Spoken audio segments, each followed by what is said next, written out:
Hello and welcome back to the channel. We finally hit 100 subscribers and honestly I'm chuffed to bits. Seriously, thank you ever so much. I am waiting on the vinyl to be done. I need to find a decent printer. It's been a bit of a headache, but as I said in the last video, I actually bought myself a new helmet, and then it dawned on me that not many people actually know how to buy a helmet online. So I thought, you know what, we'll do a video about the helmets that I have, not so much a review, but just a general how I go about buying helmets, and especially ones within a budget as well. Now, first up, when it comes to buying a helmet, you kind of want to match it to the style of the bike that you got. I mean, you don't have to, but in an ideal world, that's theoretically what you want to do. Now, when it comes to buying a helmet, I actually put a budget line, and my budget line is nothing under £60.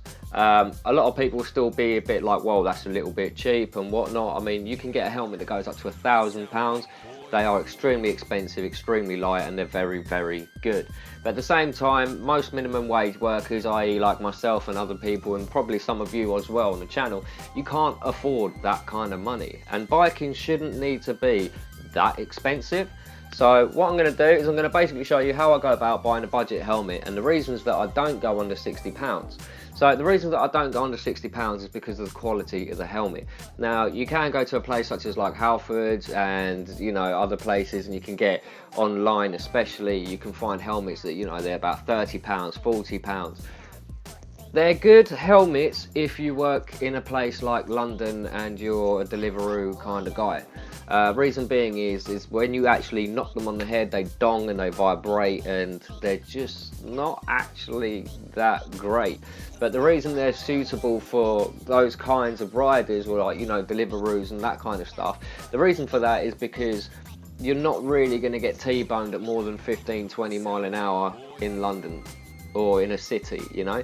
Also, they're constantly running around, they're knocking the helmets, they're, you know, like they might drop it or whatever, and because they're constantly on a motorcycle, they're in all weathers, they knock their helmets. I mean, you look at some of these Deliveroo kind of guys, their helmets look absolutely shattered.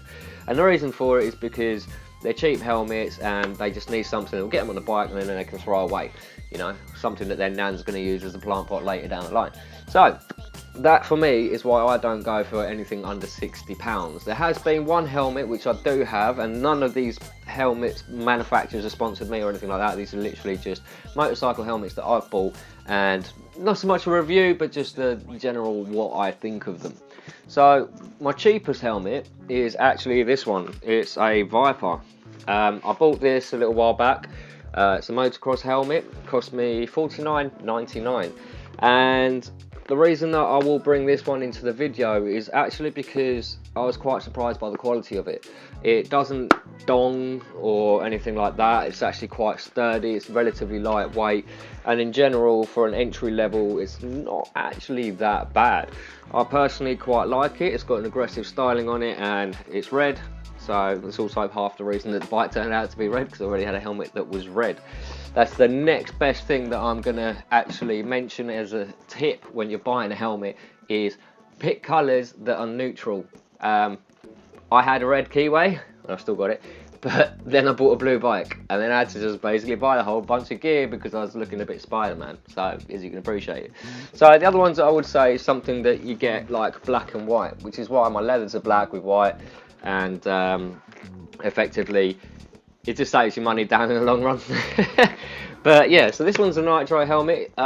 This one's actually over 5 years old. Anything over 5 years now, bin it. They're not meant to, you know, stuff inside, the polystyrene inside just ends up sort of corroding. This one I actually bought from a dealership. It cost me £90 back in the day, and honestly, it was an okay helmet. It's Nitro, which is a bit of a brand, but me personally I find it very heavy. It wasn't particularly comfortable, and the dealership didn't actually help me with the sizing of it, so that was kind of not great.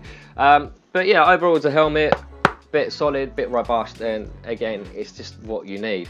But ideally you don't want something that's too heavy. Also have this one, which is a Wall Sport. Yeah, I've got a lot of helmets. Yeah, this one's a Wall Sport, and I actually have to admit I was very impressed with this one. This one cost me about £70. It does fog up and you can't get a pin lock for it. Pin locks is something that you want to look for when you're buying a helmet as well. So if it's got a compatibility for pin lock, get it. basically. Yeah. Reason being, the pin lock's a little film that goes on the inside of your helmet, and so when you breathe, it doesn't fog it up. And to be honest, it's a godsend, it's a lifesaver, and especially when it's raining, you'll be able to see.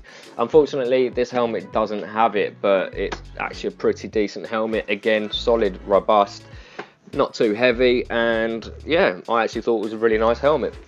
Now, sometimes you get some really fancy ones like this one. This one's an MT Revenge. I actually really like this helmet. This was the one I've been recently running up until now. I do have the pin lock for it. This one cost me, I think, £70 as well. Managed to get it on a deal. I love it. I absolutely love this helmet. The only issue that I would say is it's actually quite heavy. But again, it's solid, it's robust, and it does the job really well. It is a little bit noisy, but again, that's another thing that you can't particularly find online. The best things you can do is basically research the helmet. There's a lot of people that are selling the helmet and they'll show you like the 360 view of it and stuff like that. You can see that all over YouTube. That's one of the best ways in order to basically look up what you're going to buy. So if you're wondering what the newest helmet that I've actually just bought is, it's an LS2.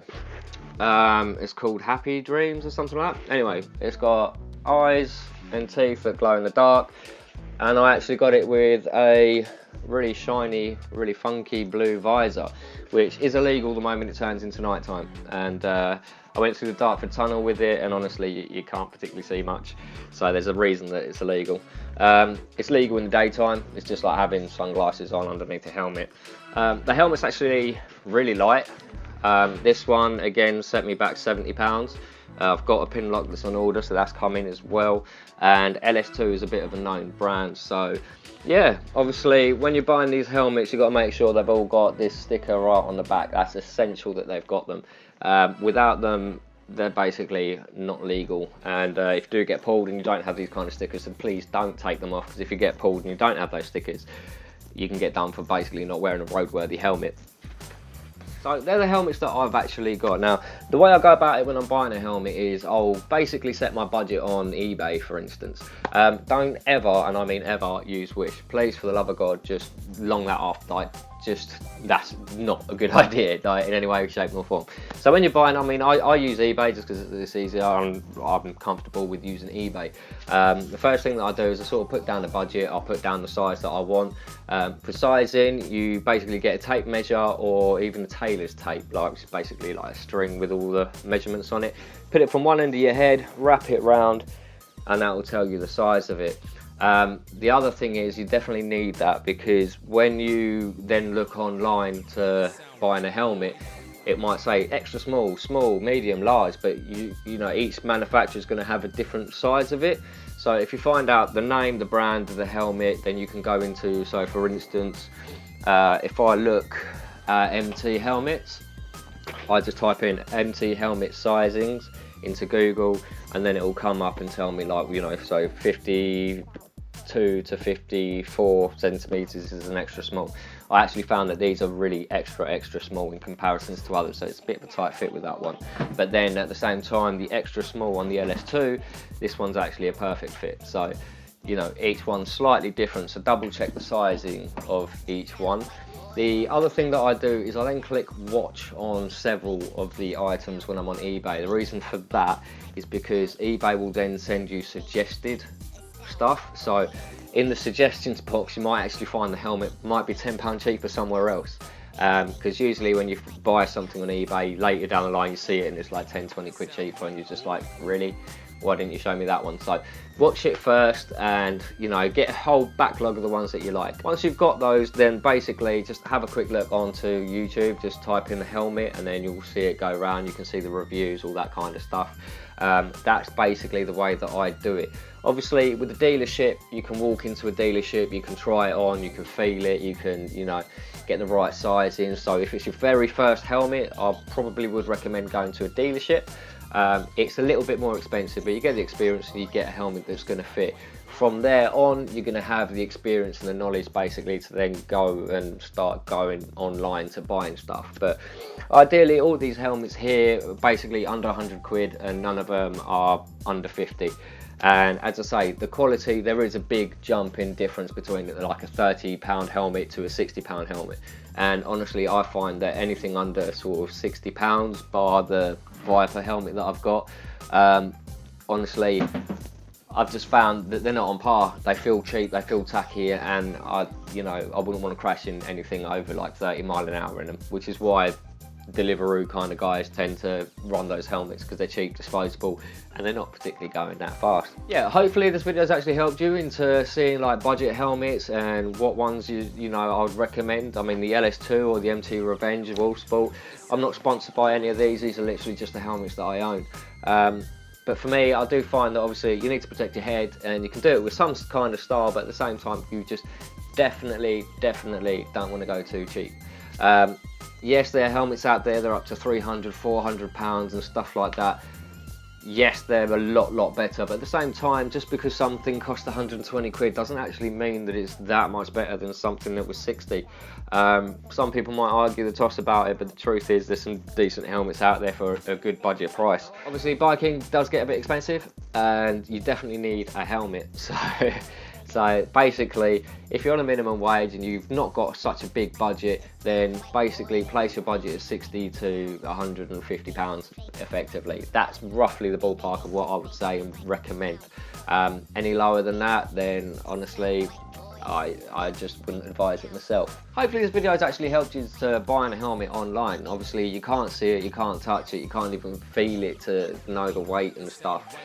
You can get reviews of what other people have done, which is brilliant. Give them some watch time and even give them a thumbs up on their video, because even for me it all helps if you do it. But yeah, so if you're new here, please smash the subscribe button, help me out. We'll see how far we can take it. But yeah, give it a thumbs up. If you found any of this really helpful and really useful, then please just leave a comment and help me out a little bit. But also, one of the most important things, please, is if you've got a budget helmet or one that you would recommend, please put it in the comments down below.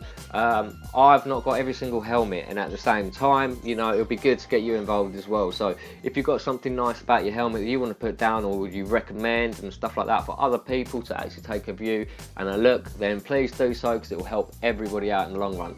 But yeah, hopefully I'll get in the vinyl printed, hopefully soon. But yeah, till next time, thank you so much. Ride it out.